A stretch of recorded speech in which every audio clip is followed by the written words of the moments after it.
Oke, Ku, saya zaman kuliah ya di teknik lingkungan juga. Setelah selesai kuliah, baik S1 maupun S2, saya juga sama, tidak seberuntung Kuku. Artinya belum selesai udah kontrak, ada yang menunggu. Kalau saya belum, jadi saya nyari dulu, nyari setelah dapat. Mungkin saya tidak sempat berkarir seperti Kuku di perusahaan atau corporate, tapi beberapa kali saya sempat magang. Kecenderungannya dunia kampus dengan teknik lingkungan, terus dunia kerja itu mungkin ada hal yang bias. Nah, penyesuaian itu. Nah, dari pengalaman Kuku di periode Kuku dulu kuliah, terus di awal-awal pekerjaan hingga sekarang, apa sih yang harus disiapkan? Kurikulum apa yang harus coba bahan ajar ya, bahan ajar namanya. Bahan ajar apa sih yang harus dipersiapkan terutama di bidang oil and gas. Sehingga kami bisa mempersiapkan itu karena sebagai praktisi dan aktual di lapangan kami lebih pas mencari informasi tersebut. Gimana menurut Kuku? Ya, kalau menurut saya ya Pak, dengan Yes. yang sudah saya dapat kemarin-kemarin, pengalaman untuk industri tambang migas itu saya pikir hampir tidak pernah dibahas di dunia kampus. Saya kemarin kebanyakan kan tambangnya tambang batu bara, underground atau yang undergroundnya. Kalau untuk migas terlalu apa ya? Sehingga saya nggak tahu nih udah pernah dibahas apa tidak gitu. Jadi pengenalan untuk uh, tambang migas pun di kampus sepertinya masih minim sekali, Pak. Padahal kan di Kalimantan Timur tidak hanya tambang batu bara, kita punya minyak dan gas, dan banyak sekali perusahaan-perusahaan bonafit yang ada di sini.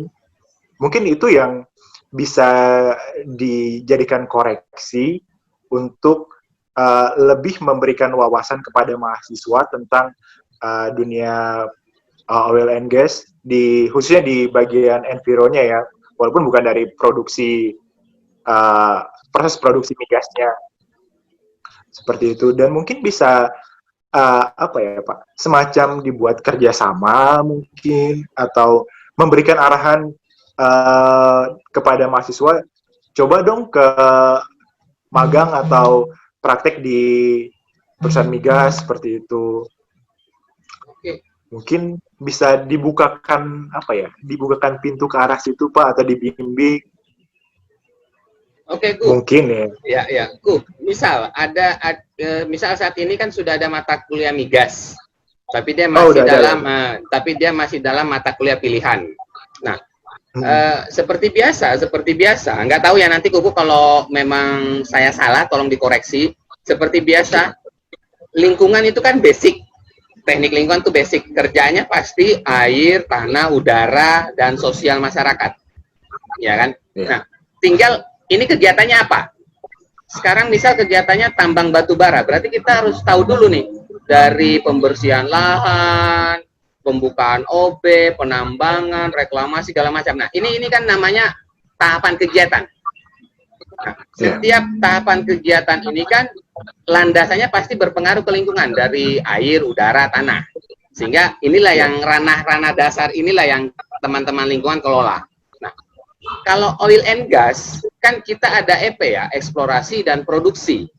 Nah, pengalaman Kuku, tahapan-tahapan ini tuh artinya kegiatannya saja yang berbeda, tapi landasannya tuh sama. Tinggal pemenuhan regulasi. Parameter kualitas air untuk oil and gas apa? Tanah apa? Sosial apa? Lahan apa? Nah, ininya yang menyesuaikan. Nah, untuk mengisi pertemuan atau jumlah pertemuan yang ada 15 itu, yang Kuku saat ini alami, yang Kuku saat ini jalani itu, teknik lingkungan itu harus tahu basic pengelolaan lingkungan di migas itu apa saja.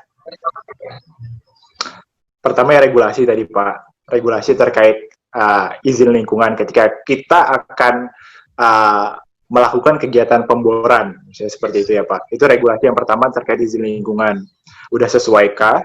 Udah masuk di dalam izin lingkungan yang sudah adakah, atau mesti direvisi atau bahkan buat baru? Itu tahap administrasi yang pertama. Kemudian ketika pengeboran, kita mesti tahu juga tuh pengelolaan limbahnya, baik itu air limbah pemboran yang dikelola secara kalau di tempat saya sih sudah ada regulasinya ya Pak. Proses seperti apa saja, tahapan apa saja yang mesti dilakukan sebelum air itu kembali diinjeksikan ke dalam atau dibuang ke lingkungan. Itu ada dua pilihan kalau di kita. Kemudian termasuk limbah B3, kegiatan pemboran tersebut itu juga mesti dikelola dengan baik dan sesuai regulasi. Kembali lagi ke regulasi. Kemudian untuk setelah sumur itu berproduksi, kita kawal lagi tuh sistem penyalurannya seperti apa. Apakah dia mesti membangun pipa baru, kemudian dari pekerjaan itu berdampak ke apa saja. Sebenarnya itu udah dikaji di awal sih Pak ya. Cuman kita make sure lagi karena ada pemantauannya kan sebelum, kemudian saat beroperasi, dan nanti pasca operasi. Itu kita pastikan semua berjalan sesuai dengan yang telah tertuang di izin lingkungan. Kemudian setelah itu untuk yang proses produksi operasinya, kembali tuh yang saya sampaikan tadi, ketika beroperasi itu apa saja sih yang mesti dikelola, mesti dipantau, mesti dilaporkan. Jadi tidak hanya kalau misalnya pengelolaan air limbahnya tidak hanya air limbahnya saja, ada limbah B3 di situ, ada emisi di situ, ada udara ambien di sekitaran lokasi, kemudian dari kegiatan penunjang, perkantoran, perumahan, limbah apa saja yang dihasilkan, kemudian kebutuhan air bersihnya seperti apa, terus itu yang basic sih Pak, itu yang basicnya. Kemudian ada lagi soal kewajiban kita untuk mengembalikan, merecovery lahan. Jadi sebagai contoh nih, untuk pemboran itu kan kita biasanya membuka lokasi sekitar hampir lebih dari 1 hektar lah Pak. Sedangkan kepala sumur yang nanti kita terus pantau itu kan hanya dia anggaplah 5x5 meter gitu kan. Masih ada luas lahan sisa yang kemarin telah dikupas, yang telah dikeruk. Nah itu kita restorasi lagi, gimana caranya, itu masih tetap jadi kewajiban dan tanggung jawab dari divisi Enviro juga. Kemudian sosial masyarakat tetap kita pantau, kita di kita sih ada social mapping. Jadi ketika kita butuh data, oh ini lagi butuh apa sih, ada apa sih yang berkembang di masyarakat, itu kita tetap update seperti itu. Kalau saya bilang sih cakupan pekerjaannya luas sekali ya Pak. Apalagi kita ingin mendapatkan peringkat yang cukup baik dari yang standar-standar aja. Jadi kita mesti berinovasi, mengembangkan banyak faktor-faktor penunjang yang mesti semacam ini, audit energi itu perlu. Kita harus tahu juga basicnya seperti apa, audit air, konservasi lahan, banyak banget sebenarnya Pak. Saya hampir susah untuk membedakan mana sih yang sebenarnya fokus kita untuk lingkungan seperti apa. Ternyata banyak dan luas sekali. nggak bisa harus nggak bisa terpaku pada air, udara, limbah B3, tidak hanya itu. Jadi dasar-dasar yang disampaikan di kampus itu harus benar-benar kuat untuk menjadikan fondasi kita untuk berkembang. Seperti itu. Terkait regulasi menurut saya ini menarik di oil and gas, karena oil and gas itu berbeda regulasinya dengan tambang. Ya kan? Kalau Kuku tadi, memang ya saya juga baca SNI-nya bahwa pembukaan sumur baru itu maksimal tuh kurang lebih 1 hektar saja, ya. Walaupun nanti akhirnya cuma 10 kali 20 dipagarin itu sumurnya. Ya. Nah, terkait di regulasi, pasti yang pertama kita perlu lahan. Berarti regulasi terkait, tadi Kuku sempat cerita IPPKH, berarti regulasi di awal kita harus memahami dulu status lahan dan RT RW, rencana titik bor itu ya? Benar, Pak. Itu tidak masuk ke ranah teman-teman di Fakultas Kehutanan? Ya, kebetulan ya, yang tadi saya sampaikan Pak, ketika kita diberikan tantangan dan tanggung jawab yang baru, jangan mengeluh di situ Pak, karena ketika kita diberikan kepercayaan untuk tanggung jawab yang lebih, kita bertanggung jawab untuk itu juga, gitu Pak. Jadi saya banyak belajar dari senior-senior, bahkan saya tidak malu untuk bertanya kepada instansi-instansi terkait gimana sih caranya untuk mengajukan izin ini, proses seperti apa, kemudian di lapangannya juga seperti apa. Itu perlu pengalaman dan banyak bertanya sih Pak, gitu. Kalau terkait regulasi, kita mesti tahu dasar-dasarnya paling tidak. Dasar-dasarnya, ya. Kemudian ya dasar regulasi, kemudian izin lingkungan yang kita punya. Karena di izin lingkungan itu semua sudah tertuang, lokasi mana saja yang bisa kita garap, prosesnya seperti apa, cara pengelolaan dan pemantauannya seperti apa, itu semua sudah tertuang di dalam dokumen lingkungan. Entah itu AMDAL, UKLUPL, RPLPL, yes. Ya itu tergantung ini ya Pak. Jadi acuan kita untuk beroperasi sebenarnya sudah ada di dokumen lingkungan itu.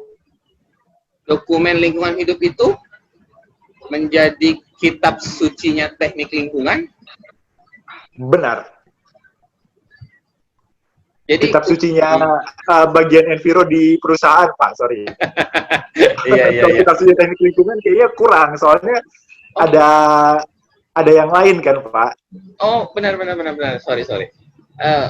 Kuku saat bergabung berarti mencari dokumen lingkungan hidup itu dulu, atau langsung diarahkan oleh mentor, ini kamu baca dulu deh yang tebal ini? Diarahkan Pak, jadi pelan-pelan.